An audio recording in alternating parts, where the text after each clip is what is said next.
It's our philosophy that art is our gift to the future, our link to the past, and punctuates that which is going on historically right now. People that are buying art now give it a lot of thought. There isn't the freewheeling spending that we've seen in past years, so we're building a much more serious collector base.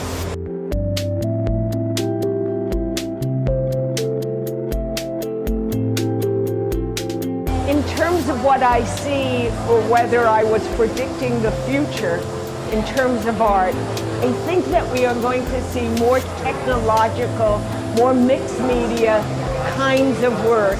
As technology is enhanced, things that are computer-oriented, and certainly we see more digital art from artists than we've ever seen before.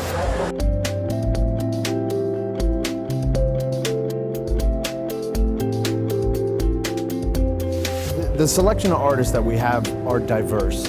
There are quite a few local Miami artists. I think all the artists are having different conversations, but very relative to contemporary art.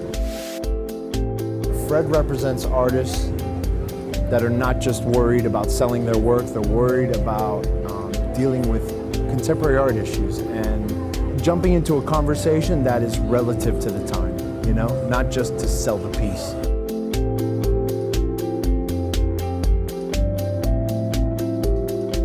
Especially because of the time that we are in. What's great about this is everybody has come out, the camaraderie that's happened, it's almost like we are seeking the art world, like everybody is seeking it almost for refuge. Just being around it, being inspired. I think as a community and as a nation, we need it.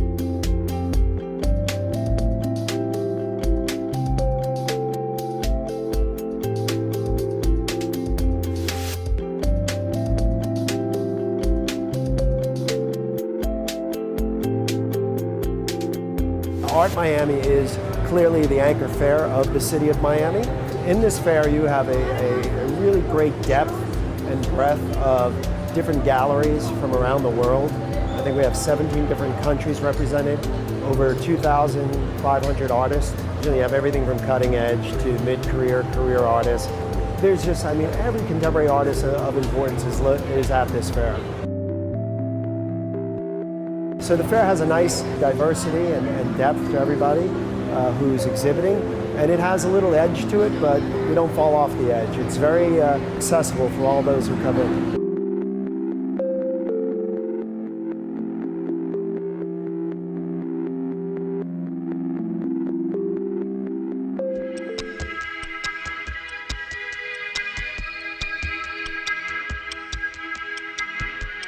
Our fair, Aqua, is a combination of galleries from the West Coast and the greater USA. And then we have a section called Gen Art Vanguard, which is focusing on galleries that show artists that are doing pop surrealism, urban contemporary, new brow, that kind of work.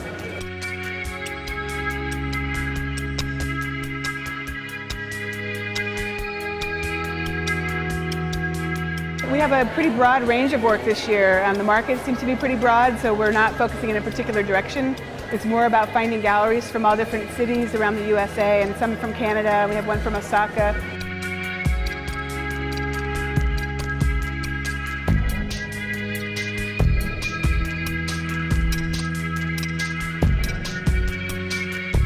This is the first year that Gen Art is partnering with Aqua Art Fair for Art Basel in Miami this year. Gen Art has been involved in Art Basel over the last 3 years. This is actually our first collaboration with such an established art fair as Aqua Art Miami. Gen Art this year is representing 8 galleries of the urban contemporary pop surrealist art movement, which include Shooting Gallery. We also are working this year with Bold Height, with Think Space, with Overthrow, who is a local artist group in Miami who actually had some special performances at the event this evening.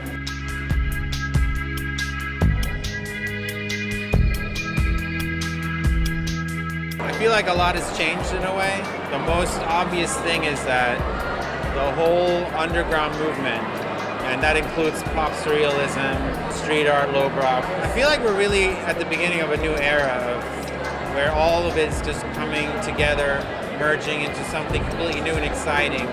I think this is the year where it all kind of broke through. I say, if we bring up religion, we'll have differences, we'll have arguments, we'll never be able to get together. But if we keep our religion at home, keep our religion in the closet, keep our religion between ourselves. We're excited this year. We're in a new location. We're still about similar size as last year, about 100,000 square feet. Similar amount of galleries. Difference this year is a curatorial program that has 5 curators from around the world. What's exciting about that is they sort of parallel Scope's mission, which has always been like finding the kernel of popcorn to pop. And a lot of them who are kind of younger, new generation curators have now gone on to be head of LACMA and a variety of other wonderful institutions.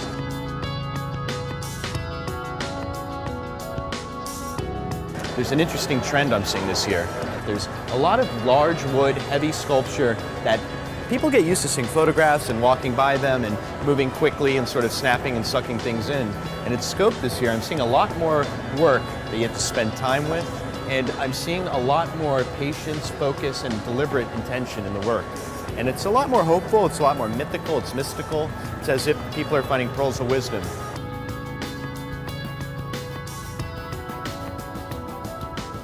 I do paper sculptures, animations, and drawings. They all kind of have like a labor-intensive, psychedelic feel to them.